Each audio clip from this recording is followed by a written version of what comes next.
Shalom dan selamat pagi buat kita semua. Sebelum kita mendengarkan firman Tuhan pada pagi ini, mari kita berdoa. Bapa kami yang ada di dalam surga, kami mengucap syukur dan terima kasih atas kehidupan kami yang boleh kami nikmati sampai hari ini. Pada hari ini, kami mau mendengarkan kebenaran firman-Mu yang akan menjadi pedoman hidup kami. Berikan kami Roh Kudus-Mu agar kami dapat memahami, melakukannya dalam kehidupan kami. Dalam nama anak-Mu Tuhan Yesus Kristus, kami berdoa. Amin.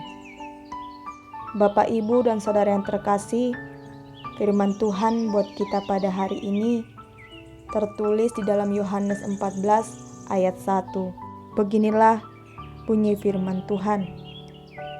Janganlah gelisah hatimu, percayalah kepada Allah, percayalah juga kepadaku. Di bahasa Batak, unang mabesar rohamuna, porsea mahamu di debata, jala porsea mahamu di au. Demikianlah pembacaan firman Tuhan. Bapak, Ibu, dan Saudara yang terkasih di dalam nama Kristus Yesus, perasaan ditinggalkan adalah perasaan yang tidak enak, apalagi ditinggalkan oleh orang yang kita kasihi. Seperti ada ruang kosong di dalam hati. Menjalani hari terasa gamang dan membingungkan karena kita kehilangan sosok yang biasa bersama kita. Jika tidak teratasi, maka akan mendatangkan rasa frustasi. Itu sebabnya kekosongan itu haruslah diisi dengan hal yang positif dan bermakna. Begitu juga yang sedang dirasakan oleh para murid Yesus yang gelisah karena Yesus hendak pergi ke tempat yang tidak mereka ketahui.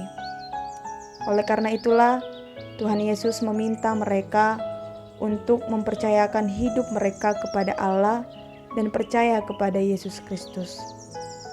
Tuhan Yesus ingin menguatkan mereka bahwa kepergiannya hanya sementara untuk menyiapkan rumah masa depan penuh damai sejahtera bagi mereka.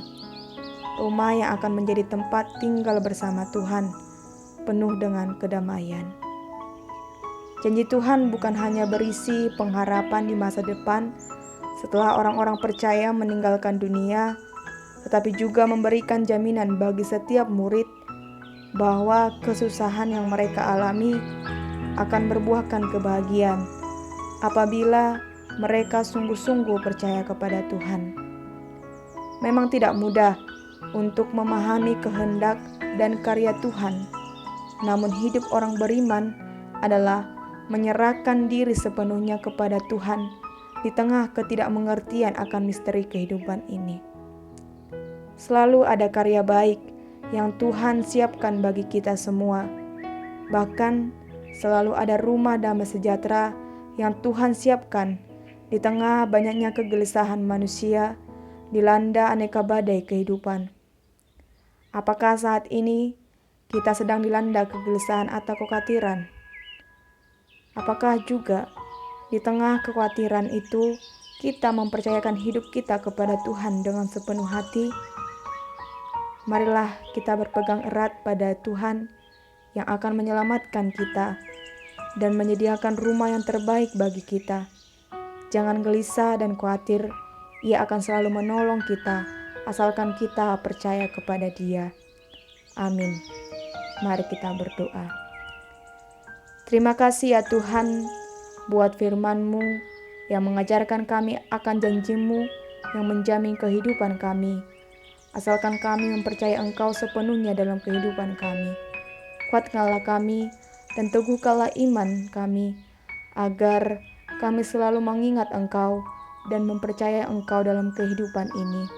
Berikan kami kekuatan Tuhan untuk melaksanakan aktivitas kami dalam satu hari ini. Ampunilah segala dosa dan kesalahan kami. Dalam nama anak-Mu Yesus Kristus, kami berdoa. Amin.